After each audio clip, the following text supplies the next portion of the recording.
Nicastro here, managing editor of CMSWire with our latest contributor interview. We're going with Justin Racine today, familiar face. You've been all over the place, Justin. You know, our conference, podcast, now this video embed into your article. But thanks for joining us.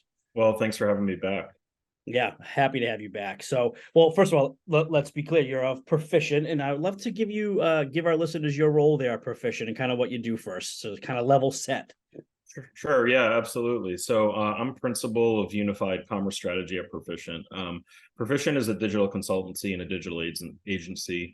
And my role is really focused in on tying all the pieces together that build and develop and curate the best possible customer experiences. So obviously commerce is at the core of that, right? That is the engine that actually converts an order online. You add something to the cart, you place an order, the commerce engine is what does that. But what makes up commerce holistically is, and I say commerce, not e-commerce, because I think traditionally a lot of us have called it e-commerce, but commerce is everywhere now, right? It's in your car, it's through a VR headset, it's in a store, it's online, it's all over the place. So we talk about commerce with a big C, not just e-commerce. And my role is really to help our clients really navigate the world of what does a curated experience look like for their customers, how to align that to pieces of technology to deliver it. But at the end of the day, what's creating the most customer lifetime value and what's generating experiences that are so good that customers can't help but go back to experience that experience. So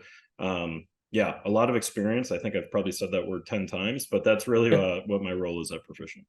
Yeah, and speaking of experience, what I love about your columns is you take personal experiences and you apply them to business lessons learned. And again, doing that once again in this article.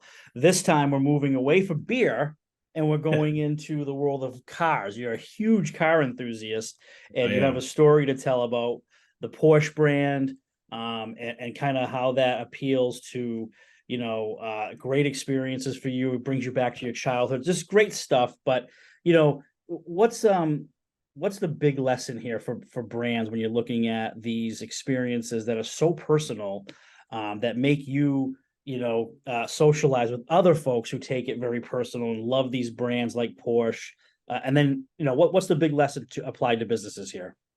Yeah, cars for me have been a big thing since I was a kid. It was something I used to do with my father on the weekends. He had an old classic vintage Porsche that we would go out and drive throughout the back roads of Western Massachusetts and really just enjoy time together and talk. And it was a great way to start the day. And what you see nowadays is that a lot of these brands within the automotive space, they have enthusiasts, right? Porsche, Toyota, Honda, Lamborghini, you name it, the entire spectrum. There's people who are big enthusiasts of the brand.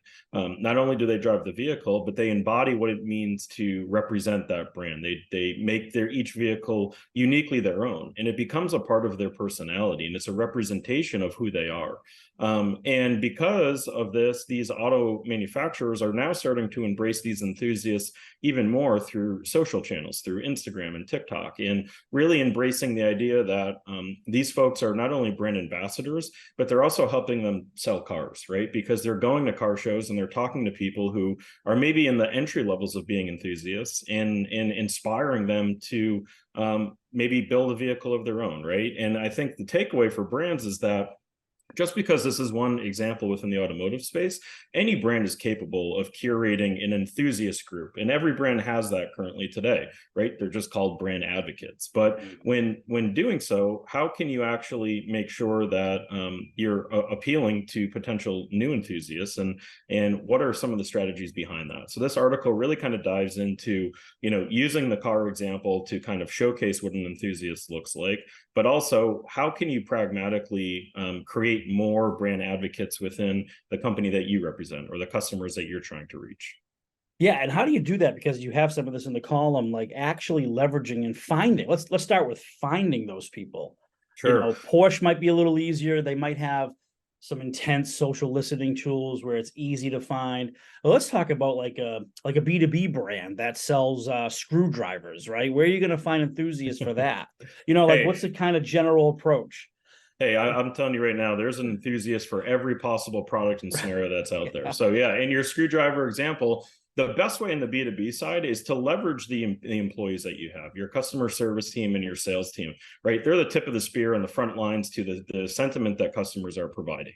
And I can guarantee you today that they know of 2 or 3 or 4 or 5 different people that they're servicing that are enthusiasts or are brand advocates, right? They love ordering from the salesperson, or they helped maybe even in building some new features on the website, and they feel heard, right, by the B2B organization. There's a dialogue, right? We don't want to have a monologue. We want two-way communication. So that's a great place to start. On the B2B side, you can also look at reviews online as well too, because even as a B2B organization, folks will tell you how they're feeling.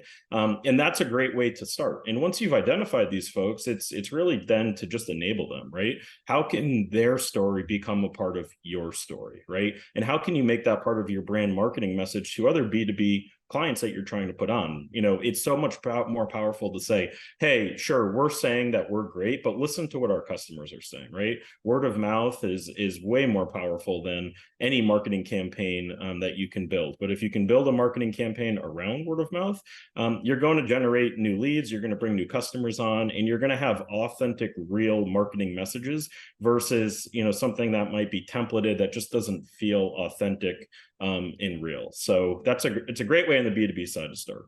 Yeah, it reminds me of like all these industry conferences that feature one technology provider, right? And the best example of how to leverage, you know, enthusiasts is who's more important? Is it the person on the keynote stage that's talking about the product, or the people at the lunch table that are using the product? Yep. You're gonna listen to the users. Absolutely. So maybe that's another way too of like kind of sending out your troops to be little spies on those lunch tables and just grab insights on what customers are saying. Done deal. 100%. And back to the car example, like if you go in to buy a new vehicle or even a used vehicle, you're going to listen to the car salesman. But, you know, a lot of people have some maybe, you know, traditional negative sentiment towards, you know, sleazy salespeople within the automotive space, which isn't true anymore. But if you go to a car show and you're like, you know what, I'm really interested in getting into a classic Porsche or getting into an old school Chevy or GMC truck, and you go and you talk to someone who has one of those cars, and they're like, hey, yeah, you know what, these are the issues I've had with it. Here's what I've done to it. Here's why I love it. And you can actually tangibly feel the passion that this person is articulating with their words and their actions and their body language. You're going to be way more sold than any salesman can do. And I think a lot of the automotive organizations are realizing that the power of enthusiasts is so strong that they should tap into it, because it's helping them sell vehicles and it's helping them create customers for life. And that is the goal, right? At the end of the day, you know, you're only as strong as your last best experience. So why not continue to curate experiences in the way that customers want? And what customers want is to be able to relate and connect and have communication with other people who are like-minded. And I think that's what you're going to continue to see in the automotive space, of course, but this is also going to push into other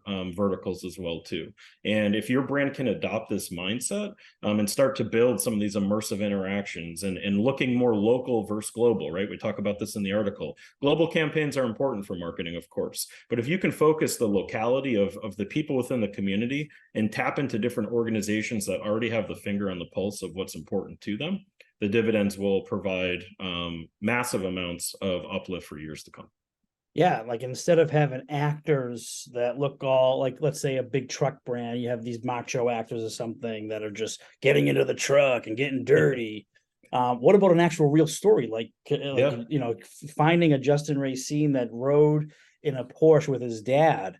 I mean, can you imagine the appeal, the personal appeal that Porsche would have on them? And by the way, coolest thing ever to get to ride around in a Porsche when you were that age. I mean, Yeah. was that the late 80s or when was that? Yeah, so I was born in the 80s, so I won't date myself too much, but yeah, it was in the late mid to late 90s. So, you Wow. know, I Okay. was 7, 8, 9, 10 years old.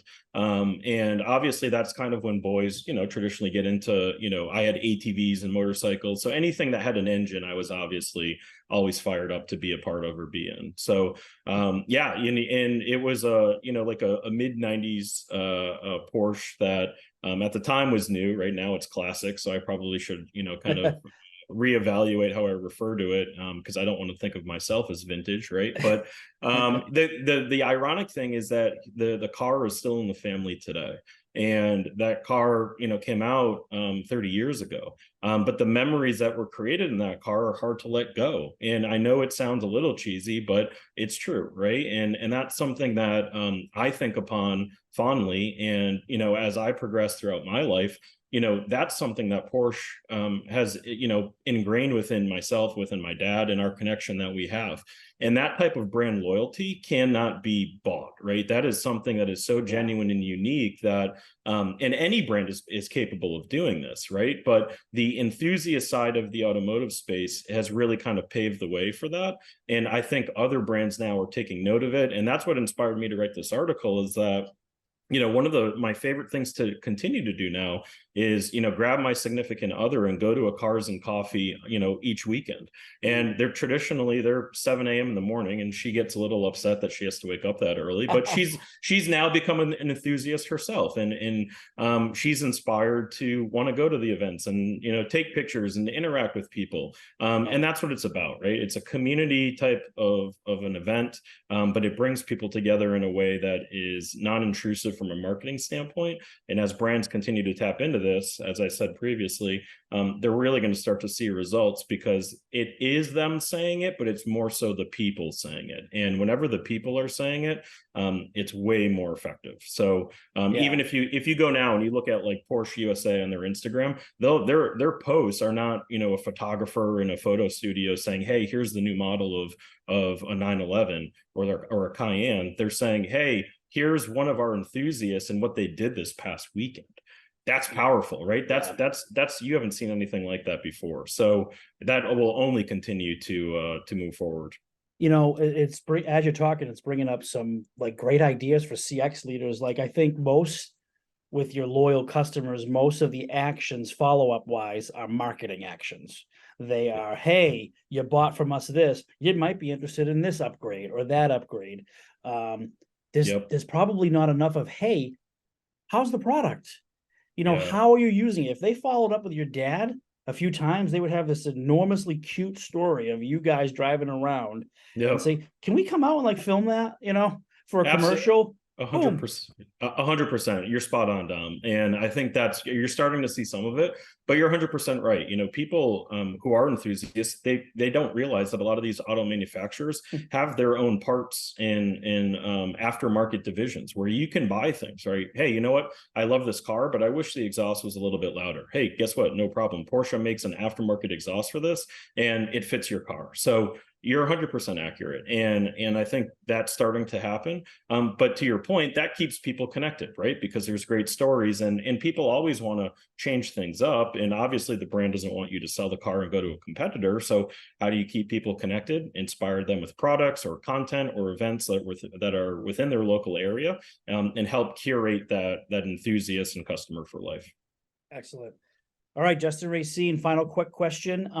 What can readers expect? What kind of trends are you following in customer experience for the rest of 2023?